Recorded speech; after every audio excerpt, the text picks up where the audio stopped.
Hello दोस्तों, नमस्कार। मैं अंकित भाटी रोजगार विद अंकित चैनल में एक बार फिर से आपका स्वागत करता हूं। दोस्तों हिंदी साहित्य, इसकी बहुत ज्यादा डिमांड थी आप लोगों की कि ये वीडियो जरूर बनाएं, कवियों की, उनकी रचनाओं की। तो वो सब कुछ देखिए, मुझे शुरुआत से शुरू करना पड़ रहा है क्योंकि क्वेश्चन कहीं से भी उठ सकता है। हिंदी साहित्य में आपको पढ़ा रहा हूं, तो हिंदी साहित्य अगर आप देखोगे तो ये इतना बड़ा है ना, इसका विस्तार इतना बड़ा है, पूरी किताब भर लो कहीं। ठीक है, जैसे मैंने 30-32 टॉपिक पढ़ाए हैं ना आपको अब तक, रस, छंद, अलंकार, जो भी वचन, कारक, लिंग, जो जितनी भी चीजें पढ़ाई हैं, जितनी भी रस, छंद, वो आपके संधि, समास, वो सब, उन सबको मिला लूं, वो ग्रामर का पोर्शन है, व्याकरण का पोर्शन है, और ये साहित्य लिटरेचर का पोर्शन है। ठीक है, तो वो और ये लगभग बराबर बैठते हैं, ये ज्यादा ही बैठेगा उससे, लेकिन इसको एक या दो वीडियो में समेटना मेरे लिए और किसी के लिए भी बहुत बड़ी चुनौती हो सकती है, क्योंकि वेरी इंपॉर्टेंट में से भी इंपॉर्टेंट छाट के एग्जामों में देख करके क्वेश्चंस कौन कहां पर आया है, तब ये वीडियो बनाई है आपके लिए, तब ये चीजें लिखी है। नोट्स बना लेना प्रॉपर, पीडीएफ की मुझसे जिद मत करना, क्योंकि पीडीएफ मैं नहीं बनाता हूं, आप खुद लिखना। लिखने में जो मजा वो कहीं और नहीं है, मैं आपको बता रहा हूं। चलिए तो शुरुआत करते हैं लिटरेचर की। बहुत अच्छे ढंग से आपको समझना है और सुनना है। ठीक है, मैं स्पेशली आपको नोट्स देखने हैं, ये नहीं देखना है कि आप रट पाए या नहीं। वैसे मैं रटवा के, जब तक ये वीडियो खत्म होगा सब कुछ रटवा चुका हूँ आपको, और फिर इसके बाद मैंने 25 क्वेश्चन बनाए हैं। क्वेश्चन वो हैं जो एग्जाम्स में पूछे गए हैं, वो क्वेश्चंस मैं आपको दिखाऊंगा फिर। ठीक है, तो आचार्य रामचंद्र शुक्ल ने हिंदी साहित्य का समय विभाजन किया था। याद रखिए, इनकी रचना है बहुत ज्यादा फेमस है, चिंतामणि। आचार्य रामचंद्र शुक्ल की एक ही रचना पूछी जाती है इनकी, चिंतामणि, याद रखिएगा। तो इनको बड़ी चिंता थी कि वह हिंदी साहित्य का समय विभाजन कैसे करें, तो उन्होंने फिर ऐसे, मतलब ऐसे याद रख लीजिए कि चिंता बहुत करते थे, तभी तो समय विभाजन कर दिया भाई, कौन किस में रखना, बड़ी चिंता थी। तो ऐसे कि कहां से कहां तक रखें, एक चैलेंज रहा होगा शुरू में। ठीक है, तो अब आप देखिए इन्होंने क्या क्या नाम दिया और कब से कब तक कौन सा काल बांटा है। देखते ही देखते हम सब कुछ याद यहीं कर डालेंगे, तो देखिएगा, बस एक बार वीडियो पूरा देखिए, थोड़ा लंबा हो जाए कोई बात नहीं। 1000 ईस्वी से 1350 ईस्वी तक, देखिए आपको दिख रहा है 350 साल है, 350 साल। ये कौन सा काल चला है? आदि। आदि मतलब होता है शुरुआती, आदि और अंत, आपने पढ़ा है ना विलोम, आदि अंत, तो आदि मतलब शुरुआत। तो शुरुआती काल यही था, 1000 ईस्वी से 1350। बहुत लोग इसको 600 से भी बोलने लगते हैं, तो इससे पहले सब आदि आदि था। मैं तो ये कह रहा हूं 1350 से पहले, पर कवियों का इतना नाम नहीं आता है, या लिखित में जो हिस्ट्री मिलती है वो हमें यहीं से ठीक ठाक मिलने लगती है, तो हम वहीं से मानते हैं। ठीक है, तो आदिकाल हमने माना 1000 ईस्वी से, हमने क्या, रामचंद्र शुक्ल जी ने माना 1000 ईस्वी से 1350 ईस्वी तक आदिकाल होता है। दोस्तों शुरुआती में जो था, जो शुरुआत में था, तो लोग क्या थे, बड़े वीर थे, जो कवि थे बिल्कुल किसी के ऊपर भी टिप्पणी कर देते थे, बड़ा वीर गाथा काल हुआ करता था वो। ठीक है, किसी राजा महाराजा कोई भी हो, कोई डर ही नहीं था उनको, बिल्कुल उनके ऊपर जो बोलना, खुला बोलना, मुंह पे बोलना। ठीक है, पीठ पीछे चुगली नहीं करनी है। उस टाइम ऐसी चालाकी जानते भी नहीं थे, आजकल आ रही है चालाकी तो। ठीक है, पीछे बोल देंगे मोदी को भी कुछ भी, और सामने सामने कोई बोल सके भला, हिम्मत है तो। पर चलो ये तो खैर अलग बात है, वो तो मैं उस पर नहीं जाऊंगा। ठीक है, अपने अपने विचार हैं। तो अब देखिए, ये मैंने आपको रटवा दिया है, मैं कोशिश कर रहा हूं। शुरुआती जो काल था वो वीर गाथा काल था, आदि काल को वीर गाथा काल कहते हैं, और वो 350 साल रहा था लगभग, आचार्य रामचंद्र शुक्ल के अनुसार। 1350 ईस्वी में के बाद फिर चल गया 1650 तक, ये करीब 300 साल रहा, ऊपर 350, नीचे 300। ये फिर इसके आगे का काल आया पूर्व मध्य काल। दोस्तों ऐसा हुआ जब यहां से राजपाट खत्म होने लगे, क्योंकि दूसरे उनका शासन आने लगा था, कोई अफगान से आया था, कोई कहीं से आया था, तो उनका शासन आने लगा, मुगलों के शासन थे या गुलाम वंश चला था। तो फिर क्या है कि जो छोटे छोटे राजकाज थे वो खत्म होने लगे, और जो कवि थे उनके, वो जंगलों में दर दर भटकने लगे और ठोकरे खाने लगे। फिर वो उन्होंने एक राग अलाप लिया अपना कि भक्ति करेंगे अब। ठीक है, तो वो फिर भक्तियों में चले गए। ठीक है, तो क्योंकि जंगलों में रहेंगे तो बस रोटी की चिंता और भगवान में लीन होना है, बस ये कवियों का काम था। तो भक्ति काल, पूर्व मध्य काल कहिए, मध्य तो ये बीच के दो है ना, इसलिए पूर्व मध्य और उत्तर मध्य। पूर्व मतलब पहला और उत्तर मतलब बाद का, तो मध्य को दो भागों में बांट दिया। ठीक है, पूर्व मध्य और उत्तर मध्य। तो पूर्व मध्य को भक्ति काल कहा क्योंकि वीर थे, वीर के बाद जब ये बट गया तो फिर भाई भक्ति इसलिए करनी पड़ी क्योंकि जंगलों में पहुंच गए।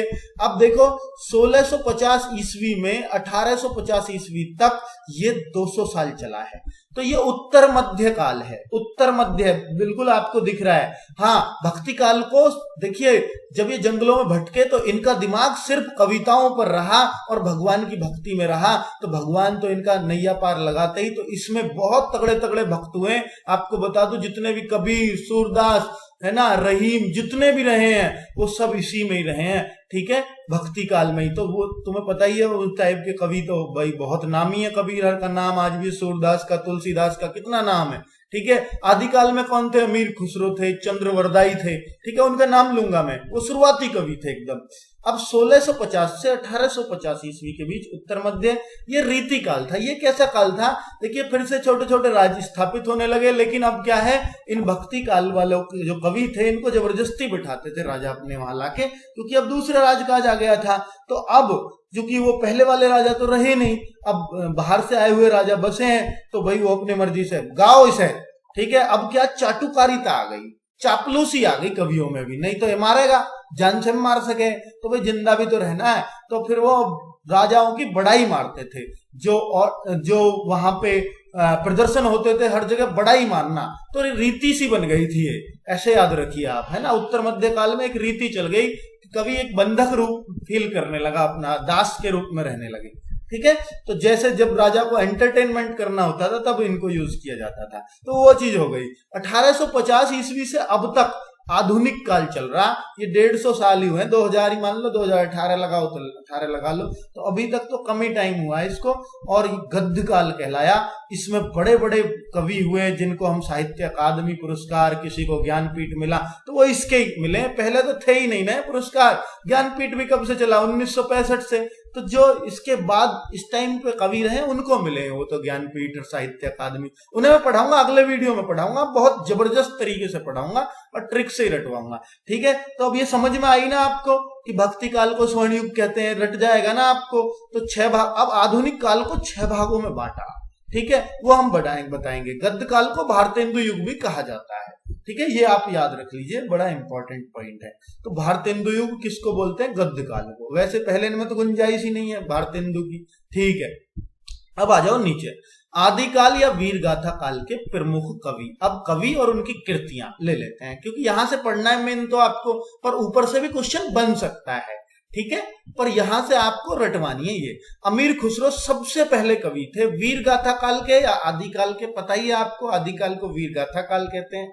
अमीर खुसरो तोताए हिंद बोले जाते हैं, क्योंकि तोताए हिंद सबसे पहले, अगर हिंदी के कोई कवि खड़ी बोली के बोले जाते हैं, खड़ी बोली के पहले कवि, खड़ी बोली थी हिंदी की, तो उसके अगर कोई पहले कवि हैं तो अमीर खुसरो हैं, इसलिए तोताए हिंद, हिंदी का तोता, हिंदी बोलने वाला सबसे पहला कवि यही था। नजर ए हिंद, ठीक है, एक पुस्तक है इनकी, एक कृति है, याद रख लिए। वैसे 2-3 और भी हैं जो इंपॉर्टेंट है, पर इंपॉर्टेंट सिर्फ यही है, मुझे लगा, जो अब तक वैसे पूछी नहीं गई इनकी कृति, और बस इतना ही बहुत है। दूसरे पे आ जाओ, चंद्रवरदाई। चंद्रवरदाई आदिकाल के सर्वश्रेष्ठ कवि हैं। आपको मालूम होगा इनकी कृति पृथ्वीराज रासो। तो पृथ्वीराज रासो हिंदी का पहला महाकाव्य है। पृथ्वीराज रासो याद रखिएगा, हिंदी का पहला महाकाव्य कौन सा है? इसके बाद बहुत महाकाव्य आए, लेकिन पृथ्वीराज रासो पहला महाकाव्य है। इसमें आपको पता है पृथ्वीराज की स्टोरी है पूरी, जो मोहम्मद गौरी के साथ युद्ध हुए थे उनके, ठीक है, पृथ्वीराज तृतीय थे। तो चंद्रवरदाई उनके दरबार में रहते थे, उनके बहुत अजीज दोस्त थे, अजीज मित्र थे, है ना। तो आदिकाल के सर्वश्रेष्ठ कवि यही रहे हैं, चंद्रवरदाई। अब आप ऐसे याद रख सकते हो, देखिए अमीर खुसरो, मैं अभी आदिकाल के सारे कवियों को एक ट्रिक बताऊंगा आपको याद करने की, यही याद करवा दूंगा। तो चंद्रवरदाई, चंदा और पृथ्वी साथ साथ रहते ही हैं, साथ साथ जन्मे हैं। चंदा और है तो पृथ्वी है, पृथ्वी है तो चंदा, तो चंद्रवरदाई पृथ्वी याद आ जाएगा, चंद्रमा से पृथ्वी, बिल्कुल आदिकाल के सर्वश्रेष्ठ कवि। अब चंदा तो शुरू से ही है, तो आदि से ही है, शुरुआत से, आदि मतलब शुरुआत से, पृथ्वी भी शुरुआत से, तो याद रखिएगा चंद्रवरदाई आदिकाल से सही है। ठीक है, अमीर तो जब पहले जो लोग होते थे तो यही ट्रिक है इनको याद करने की, ये आदिकाल के हैं। कि पूछा जाए अमीर खुसरो किस काल के कवि हैं, तो आदिकाल के। कैसे याद रखेंगे, देखिए जब पहले लोग थे वो बहुत कम जनसंख्या थी, बहुत ढेर ढेर जमीन आती थी इस समय, कितनी खेती करो, बहुत सारी चीजें हिस्से में आती थी, तो लोग अमीर थे। ठीक है, गरीबी तो बाद में बढ़ी है, इंडिया तो वैसे भी सोने की चिड़िया बोला जाता है, तो पहले अमीर थे आदिकाल में, शुरुआती काल में लोग अमीर थे। ठीक है, अब याद रखिए अमीर खुसरो कब है, अमीर कब थे, याद आ जाएगा आदिकाल में। ठीक है, चंदा से याद रहेगा, चंद्रवरदाई से याद आएगा, चंद्रवरदाई किस काल के कवि, आदिकाल के, क्योंकि चंद्रमा भी शुरू से ही है। विद्यापति पदावली, मैथिली के कोकिल, मैथिली एक भाषा है, ठीक है, हिंदी का एक पार्ट है, उसके कोकिल बोले जाते हैं। कोकिल तो आपको पता है जैसे स्वर कोकिला बोली जाती हैं हमारी जो है लता मंगेशकर। ठीक है, तो कोकिल वही है कोयल। तो मैथिली के कोयल जो है, मैथिली के जो अच्छी बोलते थे, बहुत अच्छी बोलते थे, वो विद्यापति थे। ठीक है, अब विद्यापति, विद्या का पति तो वही बनेगा, विद्या तो उसके पास ही आएगी जो पद याद करेगा। पद क्या होता है, हिंदी में बहुत सारे पद हैं, आपको पता होगा, दोहे में 4 पद होते हैं, छंद में सब, हर छंद में पद होते हैं, तो जिसको जितने ज्यादा पद याद वो उतना बड़ा विद्या का पति, तो ऐसे याद रख सकते हो। तो विद्यापद, तो विद्यापति की पदावली एक पुस्तक है, तो पदावली किसकी है, याद आएगा पदावली, ऑप्शन देख के तो याद जरूर आ जाएगा कि विद्यापति की है। अब इसको मैथिली के कोकिल कौन है ऐसे भी पूछा जा सकता है, तो मैथिली तो याद रखिएगा, कुछ भी याद जोड़ लीजिए कि मैथिली, मैं थैली पी के पढ़ता था, विद्या लेता था, तो याद रख लीजिए मैं थैली, थैली में दारू आती थी। तो कुछ भी जो आपको याद करना है, कॉमेडी स्टाइल में याद करवाने की कोशिश कर रहा हूं। जागनिक, जागनिक ने परमाल रासो, तो देखिए जागनिक, तो जागनिक एक तो विद्यापति याद रहेगा, आदिकाल से, आदिकाल से लोग बहुत विद्वान थे, है ना, तो विद्या लेते थे, तो पद बहुत याद होते थे लोगों को, शुरुआत से ही विद्या पे जोर है, न्यू मान लो आदिकाल से ही, तो विद्यापति आदिकाल के हो गए। जागनिक, अब देखो पहले लोग बहुत जागते थे, आजकल तो सोते बहुत ज्यादा, कुंभकर्ण हो रहे हैं सब, है ना, तो जागते भी आदिकाल से ही थे, बहुत ज्यादा जागते थे, रात में भी दिन में भी। ठीक है, तो इस तरीके से तो जागनिक भी याद कर लो, तो जाग के पढ़ते थे ना, विद्या लेते थे। ठीक है, याद हो जाएगी।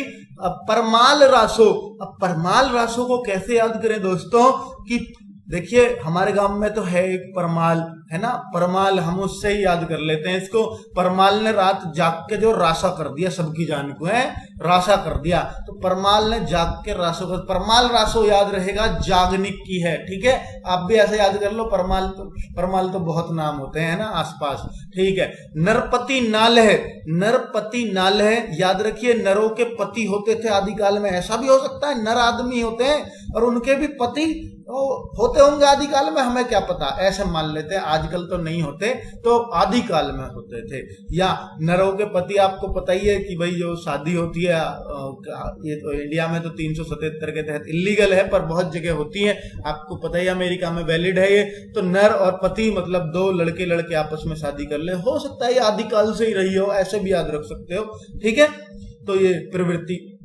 बीसल देव रासो, बीसल देव रासो को नरपति नाले से कैसे जोड़ना है, तो देखिए नरपति नाले में पड़े हैं, नर के पति नाले में पड़े हैं, तो भाई बिसल मार रहा कोई, अरे तेरा पति गिर गया नाले में, बिसल और रासे हो गए भाई जानकू, इसको ले जाओ ठाके हैं। और जो भाई जब तो जो प्रेम कथा चला रहे बीसल देव, अब मान लो बिसल, तो प्रेम कथा है एक बीसल देव रासो, कैसे भी याद कर लेना। अब मैं आपसे पूछूं, देखिए अगर आपसे पूछूं तो याद हो जाएगा आपको कि जागनिक किसके आदिकाल के क्यों है, याद हो जाएगा जागनिक क्यों है आदिकाल के, क्योंकि जाग के लोग पढ़ते थे, है ना। तो जागनिक की एक कृति भी है परमाल रासो, क्योंकि परमाल ने रात जाग के रासा कर दिया था सबकी जान को। ठीक है, तो इस तरीके से आपको ध्यान रखना है, चीजों को याद करो, पढ़ो, याद हो जाएंगी बहुत आराम से। मैं भक्ति काल पे जा रहा हूं। देखिए आप अगर सोचें कि आदिकाल में सिर्फ 5 ही कवि हैं, बहुत सारे हैं, लेकिन मुझे सिर्फ 5 ही पढ़ाने हैं आपको, मेरे ख्याल से तो बहुत रहेंगे।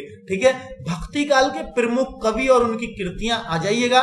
तो कवि और प्रमुख रचना, ये तो स्वर्ण युग है, आपको पता है भक्ति काल तो स्वर्ण युग रहा है सारे कालों में। ठीक है, क्योंकि इनमें बहुत तगड़े तगड़े कवि हुए, देख तो लो एक बार। सूरदास जी, वाह क्या नाम है, शुरू में ही है, वात्सल्य रस ही रच दिया, एक रसी बना दिया अपना। कि वात्सल्य क्या होता है, जैसे माँ का बच्चे के लिए प्यार होता है ना, यशोदा मैया की बहुत कहानियां मिल जाएंगी इनके दोहों में। इनके जो भी वक्तव्य हैं, जो भी इन्होंने पद कहे हैं, उनमें यशोदा और कृष्ण जी के बारे में बहुत, कृष्ण जी के बहुत बड़े भक्त रहे हैं ये, ठीक है। और सूर सागर इनके अपने आप में रचना है, सूर सारावली। इनकी क्या ट्रिक बताऊं आपको, सूर लग तो रहा है ना सूरदास। अब साहित्य लहरी पे आ जाओ, साहित्य लहरी। अब सुर है तो लहर भी आएगी, है ना। सुर कोई अच्छे गाता है तो लय में गाएगा, लहर में गाएगा। साहित्य लहरी बिल्कुल याद हो जाएगा, साहित्य लहरी सूरदास जी की है। बिल्कुल उम्मीद करता हूं। भक्ति तो आपको पता ही है कि कृष्ण जी की भक्ति करते थे, इसलिए भक्ति काल में तो जितने भी आप जानते हो बहुत आराम से आपको याद हो जाएंगे। तुलसीदास भक्ति बिल्कुल याद है। श्री राम के बहुत तगड़े भक्त थे, रामचरितमानस ही रच डाली, पता होगा आपको रामचरितमानस इनकी ही है, ठीक है। और दोहावली, कवितावली, गीतावली, श्री कृष्ण गीतावली। देखिए श्री कृष्ण के जो भक्त थे वो सूरदास जी थे, मीराबाई थी, लेकिन तुलसीदास ने एक श्री कृष्ण गीतावली लिखी है, ठीक है। इसमें बड़े कंफ्यूजन में आ जाते हैं हम, श्री कृष्ण गीतावली हम सूरदास की कह बैठते हैं क्योंकि कृष्ण जी के भक्त वही थे, तो नहीं, श्री कृष्ण गीतावली, अगर गीतावली लगा हुआ है तो वो तुलसीदास की है, याद रखिए। और गीतावली भी तुलसीदास की है, आवली जितने में लग रहा है सब तुलसीदास की है, ठीक है, तो याद रहेंगी। अब देखिए रामचरितमानस तो सब जानते हैं, अवधी भाषा में लिखी थी ये तुलसीदास जी ने, ये अवधी के ही कवि थे और अवधी में ही लिखेंगे, और तो भाषा ही नहीं जानते, अंग्रेजी में थोड़े लिख देंगे। रामलला नहीं हूं तो अब आप तो ये देखिए रामलला की जो कहानी है, राम की तो कहानी इन्होंने ही लिखी है ना। विनय पत्रिका में भी तो राम का जिक्र है, क्योंकि राम बड़े विनम्र आदमी थे, तो विनय पत्रिका याद रखिए। विनय से कोई बात बोलते थे, विनती करते थे, विनय, तो कोई भी बात है कभी गुस्सा तो आता ही नहीं था श्री राम को। रामायण देखी होगी आपने। हनुमान चालीसा क्यों रख दी, क्योंकि भाई देखो जब श्री राम आए तो हनुमान का नाम जरूर आएगा, क्योंकि हनुमान तो बहुत बड़े भक्त है श्री राम के, तो उनके बारे में भी इन्होंने एक चालीसा रच दी कि इनकी भी भक्ति करो, ये भी भगवान है, श्री शिव जी का रूप है ये भी, ठीक है। और पार्वती मंगल और जानकी मंगल, पार्वती मंगल, जानकी मंगल, याद रखिए। मंगल मंगल मंगल तो हनुमान जी के बारे में पता ही है आपको, मंगल जो दिवस है वो हनुमान जी का है, ऐसे याद रख सकते हो। तो पार्वती मंगल, जानकी मंगल भी तुलसीदास जी की हैं, ठीक है, याद हो जाएंगे ना। देखिए राम से हम हनुमान पे आए, हनुमान से हम मंगल पे आए, बिल्कुल याद है क्योंकि मंगलवार हनुमान जी का दिन है। और आवली वाली तो सारी याद है आपको, अब मैं आपसे पूछूंगा बाद में, याद कर लेना। कबीर दास जी की जन्म तो मैंने ऊपर बोला ही नहीं। देखिए जन्म आपको, जन्म के लिए मैं अलग वीडियो बना दूंगा ट्रिक के साथ, यहां मैं जन्म की ट्रिक नहीं लेके आया हूं, इतनी सारी ट्रिक ध्यान नहीं रहेंगी। तो जन्म रुनकता, जन्म कासगंज, ये तो आप लिख लीजिए, दोनों यूपी में पढ़ते हैं। देखो कितने महान महान कवि यूपी में हुए हैं, कितनी बड़ी बात है, हमारे यूपी के सम्मान की बात है। कबीर दास जी भी वाराणसी में जन्म हुआ था। जीके का क्वेश्चन भी बन सकता है, यूपी की जीके का, बहुत बढ़िया। जहां भी यूपी की जीके आती है वहां क्वेश्चन उठता ही है और उठना भी चाहिए, मैं तो कहता हूं। कबीर दास जी वाराणसी में पैदा हुए, बिल्कुल इनकी बीजक शबद रमैनी, इनको तो कौन नहीं जानता, सभी लोग तो जानते हैं। अब ये कुछ मैंने और ऐड कर दिए इनमें, साखी ग्रंथ है ना, अनुराग सागर, ये किसी भगवान की भक्ति में तो इनको नहीं कहूंगा क्योंकि इन्होंने जीवन के उद्देश्य बहुत सुझाए हैं, ठीक है। तो बहुत सारी चीजें इन्होंने सुझाई हैं हमें, बहुत सारी बातें, इनकी बहुत ज्ञान की बातें हैं। अनपढ़ माना जाता है लेकिन ज्ञान तो कूट कूट कर भरा था। ग्रंथावली, रचनावली है ना, तुमको आवली वाली तो सब तुलसीदास की बताई दोस्तों, उनका नाम पढ़ लो। ग्रंथावली और रचनावली नहीं है, ग्रंथ और रचना इन्होंने भी रचे है ना, तो इनको ग्रंथावली और रचनावली कैसे भी आप थोड़ा सा तो मेरे साथ दे देना, इनको तो पढ़ ही सकते हो, है ना। अनुराग सागर तुम कहो तो वो तो सूर सागर है पीछे, तो सूर सागर है उसमें लग रहा है, यहाँ अनुराग सागर लग रहा है। साखी ग्रंथ भी आप रट लीजिएगा, ग्रंथ और ग्रंथ यहाँ भी आ रहा है, दोनों कबीर के हैं। अब बीजक शब्द रमैनी सब लोग जानते, कबीर बीजक, बीजक, ठीक है, याद रहेगा ना। शब्द तो कबीर के तो शब्द लाजवाब थे और ये रम पी के गाते थे शब्दों को, तो शब्द तो ऐसे ही लाजवाब निकलेंगे, कोई डर नहीं, कुछ नहीं है। तो रमैनी, रम ऐसे याद रखिए, रम पी के शब्द निकाले ना, इसलिए। तो अब ऐसे आगे आ जाइए, बोलने में हो जाता है कभी कभी, रम की बात आ गई ना, हालांकि पीता नहीं हूं मैं, पर फिर भी अरे मैं छूता ही नहीं हूं यार। चलो, रस खान, अमरोहा। दोस्तों एक बात समझ लेना, बहुत मेहनत करी है इस वीडियो को बनाने में, बहुत ही ज्यादा मेहनत करी है। आज मैं 60,000 सब्सक्राइबर पे हूं। अब 60 से 1 लाख पहुंचाने हैं तुम्हें अगले 2 महीने में। तुम्हारा काम है, कैसे पहुंचाते हो तुम पहुंचाओगे। बाकी तो देखो, ऐसा नहीं तो देखो, मेहनत करने का मन तभी करता। मुझे कोई पैसे का, 1 पैसे का लालच नहीं है, ना मैं कभी कमाना चाहता हूं। YouTube से अगर मैं कुछ कमा भी पाया तो मैं कोशिश करूंगा उसको चैरिटी में लगा दूं, लोगों की हेल्प में लगा दूं, किसी भी तरीके से लगा दूं। अब भी मैं करता हूं लोगों की हेल्प, ऐसी कोई बात नहीं है। पर फिलहाल तुम इतना कर देना, मैं तुम्हारे जितने भी कमेंट आते हैं ना उनके लिए वीडियो बनाता हूं। कोई भी वीडियो मेरा कमेंट के लिए होता है। कमेंट से जो दिल बाग बाग हो जाता है ना, तुम ऐसे मत लिखे करो फैंटास्टिक वीडियो या वेरी नाइस वीडियो। अरे थोड़ा 2-4 शब्द लिख दो, 1 आध लाइन लिख दो। मैं इतनी लाइन लिख रहा हूं तुम्हारे लिए, तो थोड़ा सा बड़ा सा लिख दे करो, ताकि बड़ाई सी हो जाए, दिल बाग बाग हो जाए हैं। तो अगली वीडियो का फिर मन बनता अपने आप ही है, दिन रात मेहनत करने का मन करता। आज ईद की छुट्टी थी मेरी, पर मैं आप लोगों के लिए पूरे दिन लगा रहा हूं इस वीडियो को तैयार करने में, क्योंकि पूरा गागर में सागर भरने की कोशिश है। ठीक है, बहुत सारा सामान है। अभी तो एक और वीडियो बनाऊंगा, तब होएगा, तुम्हें लगेगा कुछ छुटा ही नहीं है।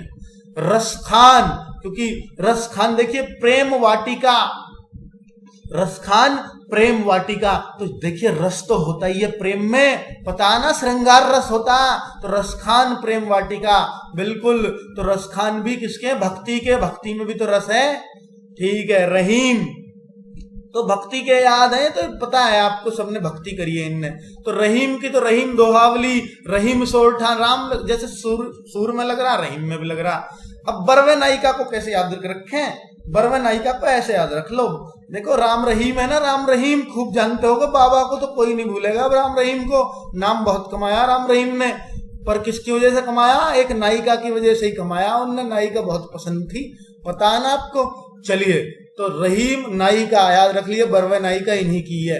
मीराबाई, राग गोविंद है ना, गोविंद श्री कृष्ण जी को बोलते हैं। श्री कृष्ण जी की इतनी बड़ी भक्ति किसी ने ही देखी हो। ठीक है, मीराबाई बहुत बड़ी भक्ति कृष्ण जी की। और नरसिंह जी का मायरा, ये तो मैंने ऐसे ही लिख दिया, राग गोविंद कर लेना, इसको देख लेना एक बार। गोविंद कहते हैं कृष्ण जी को, मीराबाई उनकी भक्ति। ठीक है, मीराबाई भक्ति तो भक्ति काल में ही आएंगी, है ना। एक वीणा सा लेदा रहता है हाथ में, मीराबाई की तस्वीर भी देखी होगी आपने। और रैदास तो इनके गुरु थे, इनकी तो दासी थी। दासी तो कृष्ण जी की थी, लेकिन इनकी जो है शिष्या थी रैदास जी की। और इनका जन्म काशी में हुआ। जो मैंने नहीं लिखे हैं वो दूसरे स्टेट में जन्म हो सकता है। रहीम जी का लाहौर में हुआ था। ठीक है, उस टाइम तो पाकिस्तान थोड़ी था, भारत ही था सब कुछ। मीराबाई का राजस्थान में हुआ है। ठीक है, राजस्थान वाले देख रहे हो तो। रैदास का जन्म काशी में हुआ है, यूपी में ही पड़ता है काशी, आपको पता होना चाहिए। तो रैदास मीरा जी के गुरु, देखो गुरु कहाँ बनाए हैं, कहाँ राजस्थान और कहाँ ये, ज्यादा फर्क नहीं है इनमें। फर्क तो है भाई, कैसे नहीं कहे। मीरा जी के गुरु हैं, याद रखना। इनका कोई खास ग्रंथ नहीं, इनके पर जो पद है ना, पद लिखे हैं इन्होंने, वो गुरु ग्रंथ साहिब में शामिल है। गुरु ग्रंथ साहिब सब जानते हो, सिखों का, जैसे बाइबल क्रिश्चियन की, हिंदुओं की गीता, कुरान मुस्लिमों का, तो ऐसी गुरु ग्रंथ साहिब जो है पवित्र ग्रंथ है सिखों का। ठीक है, और उसमें इनके पद शामिल हैं। अब आप सोचिए, तो सिखों के गुरु भी तो रामदास, अमरदास, तो दास तो ऐसे ही याद रह जाएगा अब आपको। ठीक है, क्योंकि उनके गुरु उनमें शामिल हुए हैं इसके, इनके पद। चलिए, अब देखिए, मलिक मोहम्मद जायसी पद्मावस्त। गुरु ग्रंथ साहिब आपको एक जीके क्वेश्चन याद करवा दो, अर्जुन देव ने लिखी है, पता है आपको, अर्जुन देव की, है ना। उनके गुरु हैं 5वें, जिनको फांसी पे लटका दीवार में चिनवा दिया था, पता है आपको किसने? ठीक है, जहांगीर ने। मलिक मोहम्मद जायसी पद्मावत एक महाकाव्य। तो पद्मावत एक महाकाव्य, बिल्कुल याद रखिए। ये तो पद्मावत मूवी देखी हो तो मलिक मोहम्मद जायसी का बहुत नाम आया था, बिल्कुल आप याद रख लीजिए। ठीक है, ये तो मलिक काफुर भी था इस फिल्म में, मलिक काफुर, है ना। तो वही मलिक से याद रख लो, उसमें फिल्म देखी हो तो मलिक काफुर याद आगा होगा, जो उसका अलाउद्दीन खिलजी का परम मित्र था, नर मित्र था, जैसे भी आप कहो। सूफी परंपरा के कवि रहे हैं। सूफी परंपरा कौन सी थी? यूपी में ही प्रचलित थी, आपको पता है, रायबरेली यूपी में इनका जन्म हुआ।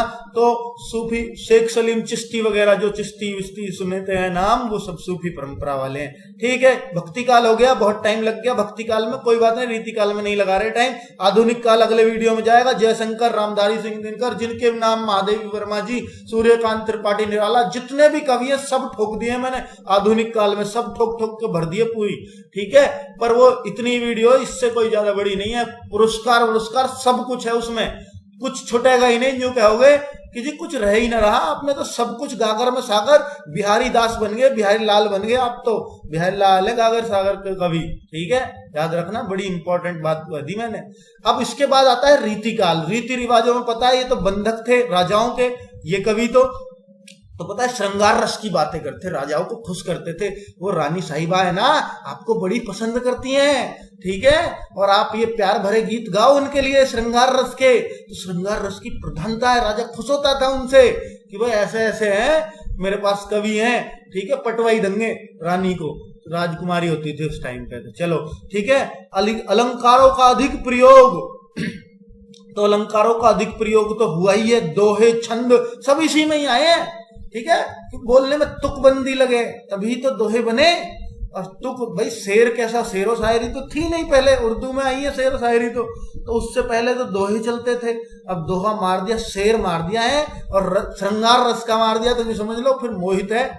ठीक है, अगली वाली जो भी है तो इसलिए प्रधानता हुई इन सब चीजों की। देखिए मैं आपको हिस्ट्री बता रहा हूं, ये कोई ऐसा ही नहीं है अपने पास से घड़वा रहा हूं तुम्हें, ये ट्रिक नहीं थी, ये हिस्ट्री थी कि रीतिकाल श्रृंगार रस में आया।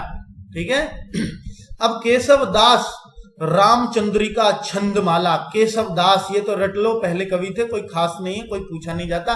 छंदों की तो माला बनी है इस पूरे उसमें। तो केशव दास किसके थे? रीति काल के थे। तो रीतियों केशव कहते थे कृष्ण जी को, तो कृष्ण जी रीतियां तो मानते ही नहीं थे, रीति काल के कवि याद रखिए केशव दास जी हैं। बिहारी लाल, तो बिहारी जो हैं, बिहारी लोग जो होते हैं रीतियों पर बहुत चलते हैं, छठ पूजा पूरे मन से मनाते हैं, रीति रिवाजों को बहुत मानते हैं, ऐसे याद रख लीजिए रीति लाल, है ना।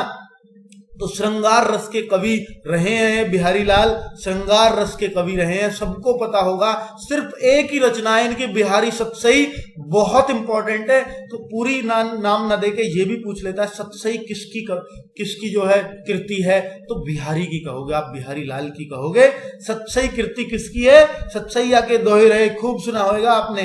ठीक है, 719 दोहे एक ही कृति में, और इतने ज्यादा श्रृंगार रस का प्रयोग है ना, मतलब राजा पेलते थे इनको, मतलब ऐसे मारते थे, शेरो शायरी चलती थी इनके दोहों से। तो गागर में सागर भर डाला था इन्होंने। ठीक है, सब कुछ है इसमें, बहुत कुछ है। ठीक है, एकमात्र कृति है बिहारी की, बहुत महाकवि कहलाए एक कृति से ही। 719 दोहे पूछा हुआ है, याद रखना। श्रृंगार रस के कवि है, राजा जयसिंह के दरबार में रहते थे, ये भी अपने आप में इंपॉर्टेंट क्वेश्चन बन गया। राजा जयसिंह से ज्यादा बिहारी लाल ने नाम कमाया, पता है आपको। ब्रज भाषा के कवि हैं, ब्रज भाषा में क्यों? देखिए ग्वालियर में जन्म हुआ, मध्य प्रदेश में ग्वालियर पड़ता है, ससुराल इनकी मथुरा में थी। ठीक है, उस टाइम पे तो स्टेट ऐसे नहीं थे, ये तो बाद में बने। तो ससुराल तो मथुरा में पड़ती थी, ये वहीं पर रहे थे। बचपन युवावस्था वहीं बीती, तो जहां बचपन और युवावस्था बीतेगी, जहां बचपन बीतेगा, बच्चा वहीं की तो बोली सीखेगा। मथुरा में तो ब्रज भाषा चलती है ना, पता है ना आपको, इसलिए ब्रज भाषा के कवि थे। ठीक है, ससुराल इसलिए लिखनी पड़ी मुझे, नहीं तो जरूरत नहीं पड़ती ब्रज भाषा समझाने को आपको।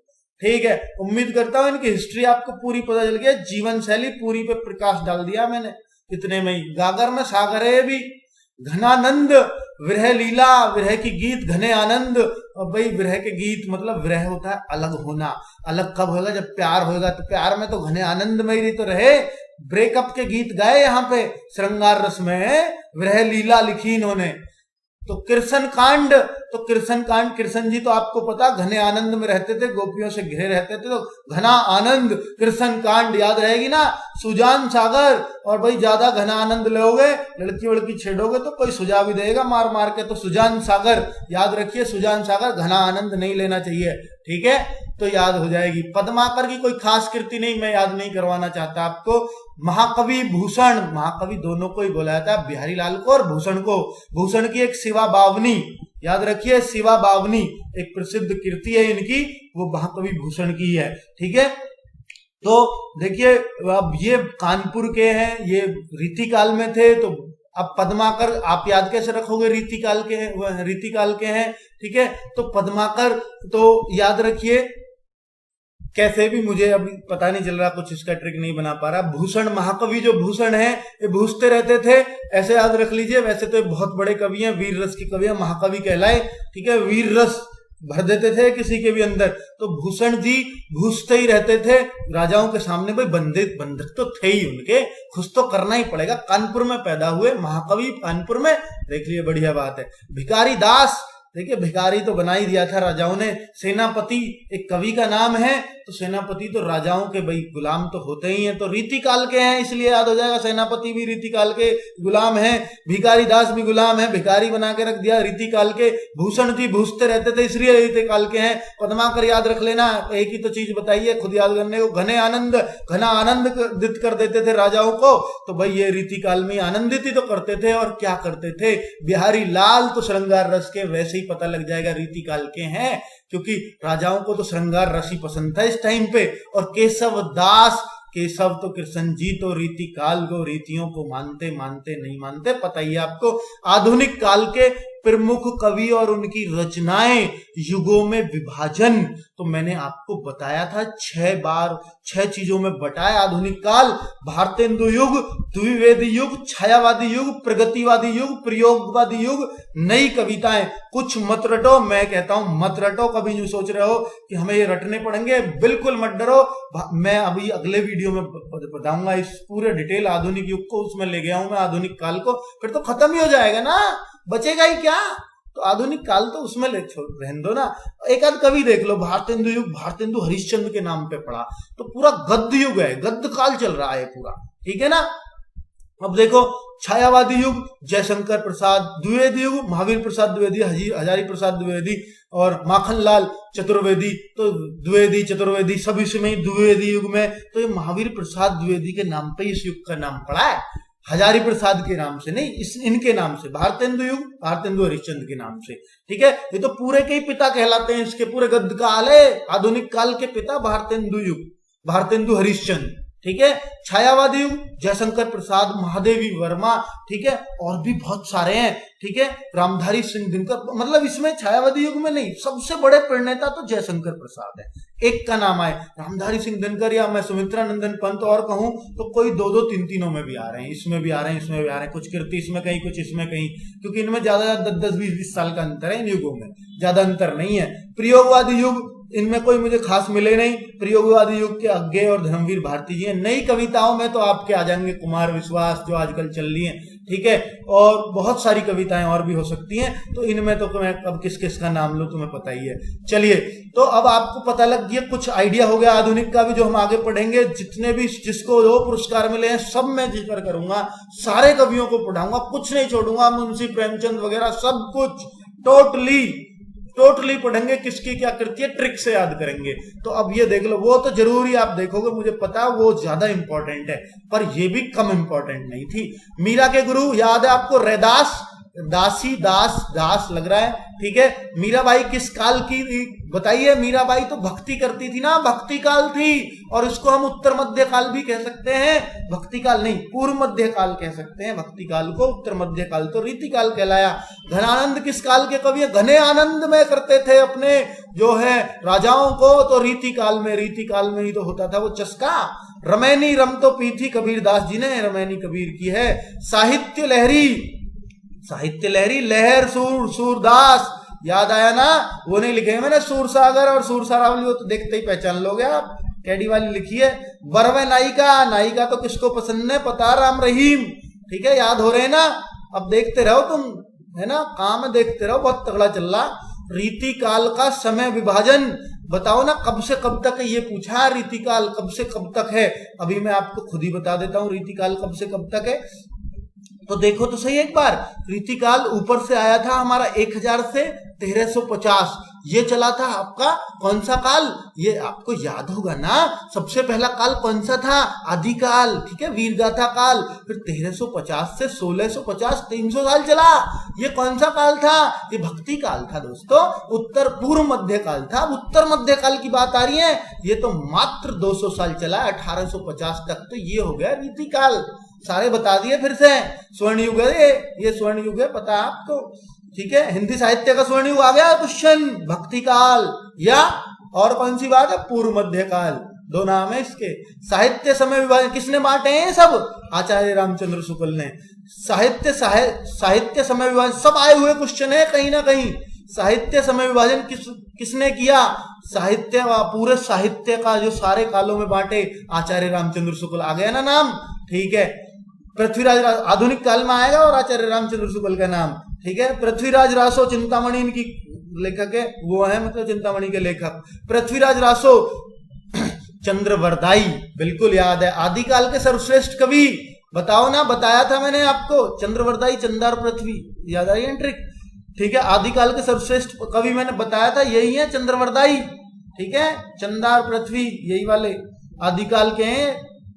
आदिकाल के और भी बता दोगे, अमीर खुसरो, और भी बता दोगे तुम आदिकाल के, मुझे पता सारे ने याद कर लिया, 5 लिखवाए हैं, सब याद आ जाने चाहिए आपको। रीतिकाल के श्रेष्ठतम कवि कौन है, श्रेष्ठतम रीतिकाल के सबसे ऊंचे कवि, सबसे ऊंचे बिहारी लाल श्रृंगार, एक ही रचना ने महाकवि बना दिया इनको। भूषण किस काल के कवि हैं, ये भी तो पूछते ही रहते थे राजाओं के कहने पर। रीतिकाल याद आ गया ना, महाकवि बिहारी किस काल के, किस रस के कवि हैं, श्रृंगार रस। विनय पत्रिका पता है आपको, विनय से श्री राम बहुत हाथ जोड़ के ही मांगते थे किसी से भी, कुछ चेलाओं से भी, ठीक है। जानकी मंगल, ये भी तुलसीदास, मंगल, हनुमान जी चालीसा सब इनकी ही है। विद्यापति किस काल के कवि हैं, तो इन्हें किस, देखिए विद्यापति आपको पता है किस काल के कवि हैं, विद्या तो आदिकाल में ही चलती, वो सॉरी हाँ आदिकाल में ही चलती था ना, वीरगाथा काल में।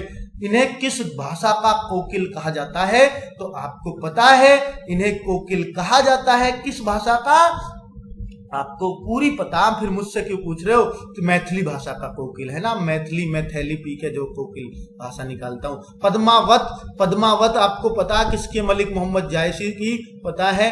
वीर गाथा काल, वीर गाथा काल किस काल को कहा जाता, आ गया ना आदिकाल का नाम। कौन सा कवि अपनी एकमात्र रचना से बहुत प्रसिद्ध हुआ, बिहारी लाल, पता है। एक ये बिहारी सत्सई, औरों की बहुत सारी है, मैंने थोड़ी लिखी है। जागनिक किस काल के कवि हैं, पता, जागते थे आदिकाल में लोग, बहुत ज्यादा पढ़ते थे, है ना। विद्यापति भी उसमें ही है ना, विद्या लेते थे, उनकी विद्यापति की वो भी याद होगी आपको, जो वो क्या लिखा था उन्होंने, ठीक है।